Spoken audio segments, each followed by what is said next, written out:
quarterback guys that's going to leave this week and have kind of made a decision? Both those guys have played really well. They're both going to play in the game, like I said earlier. We're going to go with Deuce as the starter, and I think he's earned it, done a great job. We're excited to see him go play. What do you anticipate kind of the breakdown of them playing? I mean, are you going to just split halves, or is it kind of? Yeah, we're not going to get specific about that. They're both going to play in the game, and they're both going to play well. They're both prepared. We got a good plan for both of them. They're going to play well.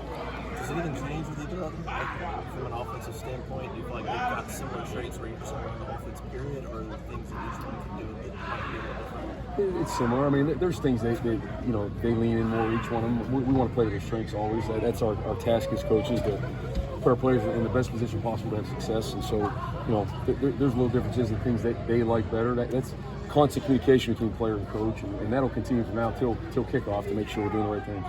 DJ, I want to say too tall, came back after being a starter for 2 years, was a sixth man for a while, and now he stepped up as a starter again. What does it just say about him, willing to do whatever is asked? Yeah, right. Isn't that pretty cool? Like, just, again, in today's day and age, there's so much of the other direction that when those things happen, and it's a credit to him. Credit to the type of person he is, type of player he is, and he didn't just come in and play. He played well.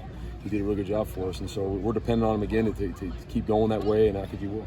Has he been locked in this week in practice? It's been a great week, bro. Great 2 weeks, really. I mean, if you include the bye week, I compliment them on their focus, their intent. We've given specific objectives for each day we come in there. I think it's important as a player to know, okay, when I'm going to feel, what are we working on today? What are we trying to get better at? And they've responded. They've listened. They've put it on the field, and so yeah, I feel like it's been great preparation.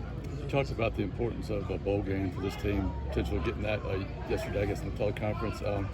Have you given any kind of verbal agreement or anything that you're going to hang around until things are settled, whether it's through a bowl game or through sign day or anything like that? We're trying to go 1-0. Our focus is to go 1-0, go win this game on Saturday, and that's everyone's focus, the entire building.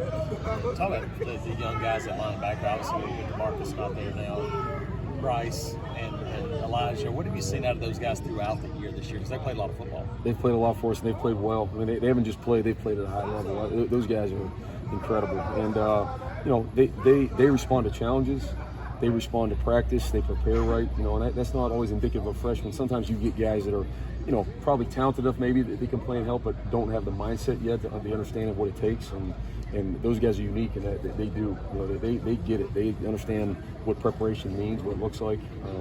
Especially the linebacker position. It's another level. You're kind of the quarterbacks of the defense, and you got to really be in tune with what's going on around you. And they do a really good job of that. When you were recruiting those guys, did you see them as guys that would have a chance to be this impactful this early? That was the hope. It's always a hope. You never quite know. You think you know, but you never quite know. But that certainly was the hope.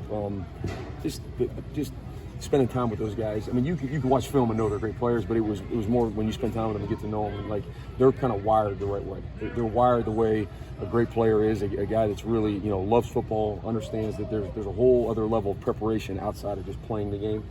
And so we definitely thought that about those guys, but they proved it to be true. DJ, with Horatio Fields coming back, I know he was available at practice this week. Where are you guys at with a medical redshirt? Is he going to be able to play the rest of the year? I guess what's his status right now? Yeah, we're still day to day with that. He's doing a great job fighting like crazy to get back and get squeeze every ounce of every day to get himself where he can be to play. And so we'll keep taking that day by day. He's out there a little bit today. We'll talk more with the trainers afterwards, and we'll just keep treating it that way. Do you know how many games he can play this year and maintain the medical redshirt? Yeah, he still has the ability to play and maintain his redshirt. Yeah. Anything else? All right, thanks, Coach. All right, guys.